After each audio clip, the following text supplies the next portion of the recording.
Сәлем достар, бүгін сендерге Дэдпул атты фильмнің қысқаша мазмұнын айтып беремін. Ал сендер менің каналыма подписываться етіп, видеоға лайк басуды ұмытпа. Дэдпул 12 патрондық тапаншаның көмегімен қарулы адамдар тобымен сәтті күреседі. Содан кейін бәрі неден қалай басталғанын айтады. Дэдпулдың шын аты Уэйд Уилсон. Уэйд бұрынғы арнайы жасақ сарбазы. Жаман адамдарды жаман істері үшін жазалайды.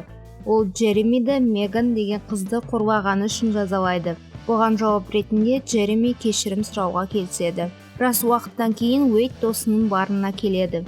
Ол Ванесса есімді қызды кездестіреді. Екеуінің арасында романтикалық қарым-қатынас басталады. Уэйдте бәрі жақсы болады. Бір мезетте Уилсон өзін жаман сезініп больницада оған рак диагнозын қояды. Уэйд барға барғанда агент Смитті кездестіреді. Басында Смиттің эксперимент арқылы рактан жазылу ұсынысынан бас тартады. Кенет Уэйд экспериментке келісіп лабораторияға барады.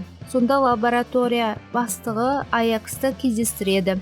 Уэйд Аякстың шын есімі Фрэнсис екенін білгенде оны мазақтай бастайды. Бұған жауап ретінде Аякс Уэйдті азаптайды.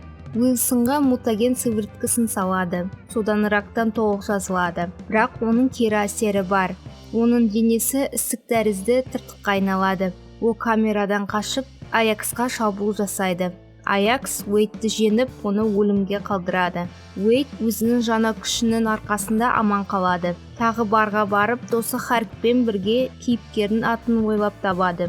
Оның арқасында Уилсон маска астында тыныш жасырына алады.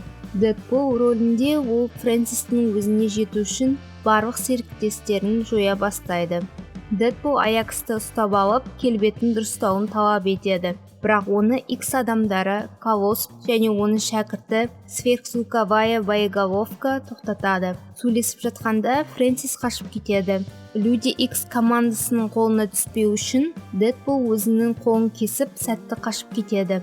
Фрэнсис Уилсонның әлсіз жерін біліп, Ванессаны клубтан ұрлап кетеді. Дэдпул қызын ұрлап кеткенін біліп жынданады. Оның телефонына кездесу туралы және Ванесса Фрэнсисте екендігі туралы хабарлама келеді. Дэдпул қаруларын жинап жолға шығады. Бұл жолы өзі ғана емес, боеголовка мен Колосспен барады. Дэдпул боеголовканың көмегімен заброшенный кемеге көтеріледі. Сол жерде ол Фрэнсиспен шайқасқа түседі. Ақыры Дэдпул Фрэнсисті өлтіреді. Ванесса Уэйдті тастап кеткені үшін ренжиді. Бірақ оның бет әлпетін көріп, неге қыздан кетіп қалған себебін білгеннен кейін онымен татуласады.